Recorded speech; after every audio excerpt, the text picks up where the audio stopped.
ನಮಸ್ಕಾರ ಆತ್ಮೀಯ ವೀಕ್ಷಕರೇ. ಕನ್ನಡಿಯಲ್ಲಿ ದಿನನಿತ್ಯ ಮುಖ ನೋಡ್ತೀರ. ಮುಖದಲ್ಲಿ ನಗು ತುಂಬಿರುತ್ತೆ, ಆದರೆ ಮನಸ್ಸು ಹತ್ತಿರುವುದನ್ನು ಯಾವತ್ತಾರು ನೋಡಿದ್ದೀರಾ? ನಾವು ದಿವಸದಲ್ಲಿ ಬೆಳಗ್ಗೆ ಎದ್ದಾಗಿಂದ ರಾತ್ರಿ ಮಲಗುವವರೆಗೂ ಸಹ ಕನ್ನಡಿಯಲ್ಲಿ ಎಷ್ಟೊಂದು ಬಾರಿ ಮುಖ ನೋಡಿರ್ತೀವಿ ಅಲ್ವಾ? ಆಗ ನಾವು ನೋಡಿದ್ದು ನಮ್ಮ ಮುಖವನ್ನು ಅಥವಾ ನಮ್ಮ ಖಾಲಿ ಮನಸ್ಸನ್ನು, ಯಾವುದನ್ನು ನೋಡಿರ್ತೀವಿ ಗೊತ್ತಾ ನಿಮಗೆ? ನೀವು ಪ್ರತಿದಿನ ಕನ್ನಡಿಯ ಮುಂದೆ ನಿಂತಿರ್ತೀರಾ, ಕೂದಲು ಸರಿ ಮಾಡ್ಕೊಳ್ಳೋದಕ್ಕೆ, ಮುಖ ಸರಿ ಇದೆಯಾ ಅಂತ ನೋಡ್ಕೊಳ್ಳೋದಕ್ಕೆ, ಹೇಗಿದೆ ಈಗ ಹೇಗಿದೆ ಅಂತ ಹೇಳಿ ಚೆಕ್ ಮಾಡ್ಕೊಳ್ಳೋದು ಎಲ್ಲ ಮಾಡಿರ್ತೀವಿ, ಡ್ರೆಸ್ ಮಾಡಿಕೊಂಡು ಅಲ್ವಾ? ಆಗ ಒಂದು ಪ್ರಶ್ನೆ ಕೇಳಿದ್ದೀರಾ, ನೀನು ಹೇಗಿದ್ದೀಯಾ ಅಂತ. ನಾನು ಹೇಗಿದ್ದೀನಿ ಅನ್ನೋದನ್ನು ನೋಡ್ಕೊಂಡಿರ್ತೀವಿ, ಆದರೆ ನೀ ಹೇಗಿದ್ದೀಯಾ ಅಂತ ಹೇಳಿ ಯಾವತ್ತೂ ಪ್ರಶ್ನೆ ಕೇಳಿರೋದಿಲ್ಲ. ಕನ್ನಡಿ ಮುಖವನ್ನು ತೋರಿಸುತ್ತೆ, ಖಂಡಿತ ಮನಸ್ಸಿನಲ್ಲಿರುವ ನೋವನ್ನು, ದುಗುಡವನ್ನು, ಭಯವನ್ನು, ಖಾಲಿತನವನ್ನು ಎಂದೂ ತೋರಿಸೋದಿಲ್ಲ. ಹೊರಗೆ ನಗ್ತಾ ಇರ್ತೀವಿ, ಆದರೆ ಒಳಗೆ ಹೆಪ್ಪುಗಟ್ಟಿ ಕೂತಿರತ್ತೆ. ಒಳಗಿನದು ಎಂದಿಗೂ ಕಾಣೋದೇ ಇಲ್ಲ.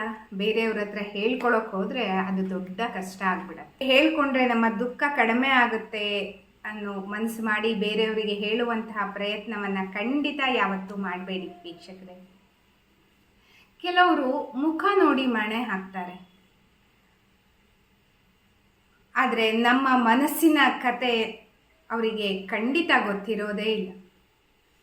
ಮುಖ ನೋಡಿ ಹೀಗೆ ಹೀಗೆ ಅಂತ ಡಿಸೈಡ್ ಮಾಡಿ ಅವರಿಗೆ ಒಂದು ಪಟ್ಟವನ್ನು ಕಟ್ಬಿಡ್ತಾರೆ ಅಲ್ವಾ? ವ್ಯಕ್ತಿ ಸಿಂಪಲ್ ಆಗಿದ್ರೂ ಮನಸ್ಸು ದೊಡ್ಡದಿರ್ಬೋದು, ಆದರೆ ಮತ್ತೊಬ್ಬ ವ್ಯಕ್ತಿ ಸುಂದರವಾಗಿದ್ದು ಒಳಗೆ ಗದ್ದಲದ ಗೂಡಾಗಿರ್ಬೋದು. ಇದನ್ನೆಲ್ಲ ಸರಿ ಮಾಡಿಕೊಳ್ಳುವಂತಹ ಪ್ರಯತ್ನವನ್ನು ನಾವು ಮಾಡಲೇಬೇಕು ಅಲ್ವಾ ವೀಕ್ಷಕರೇ? ಹೊರಗಿನ ಸೌಂದರ್ಯಕ್ಕಿಂತ ಒಳಗಿನ ವ್ಯಕ್ತಿತ್ವ ದೊಡ್ಡದು ಅನ್ನೋದನ್ನು ನಾವು ರೂಢಿಸ್ಕೊಂಡು ಹೋಗಬೇಕು. ಮುಖದ ಅಂದಕ್ಕಿಂತ ಮನಸ್ಸಿನ ಶಾಂತಿಯನ್ನು ಹೆಚ್ಚು ಮಾಡಿಕೊಳ್ಳುವಂತಹ ಪ್ರಯತ್ನವನ್ನು ಮಾಡಬೇಕು. ಇತರರನ್ನು ನೋಡಿದಾಗ ಅವರ ಮುಖವನ್ನು ನೋಡಿ ಮಣೆ ಹಾಕೋದಕ್ಕಿಂತ ಅವರ ಹೃದಯವನ್ನು, ಮನಸ್ಸನ್ನು ಅರ್ಥ ಮಾಡಿಕೊಳ್ಳುವಂತಹ ಪ್ರಯತ್ನವನ್ನು ಮುಂದುವರಿಸಬೇಕು. ಎಲ್ಲಕ್ಕಿಂತ ಮುಖ್ಯವಾಗಿರುವಂಥದ್ದು ಹೃದಯ ಮತ್ತು ಮನಸ್ಸು, ಇವೆರಡೂ ಶಾಶ್ವತ. ಇಂದಿನಿಂದಲೇ ಅಥವಾ ಈ ಕ್ಷಣದಿಂದಲೇ ನಮಗೆ ಸಮಯವನ್ನು ನಾವೇ ಕೊಟ್ಟುಕೊಳ್ಳುವಂತಹ ಪ್ರಯತ್ನವನ್ನು ಮಾಡಬೇಕು.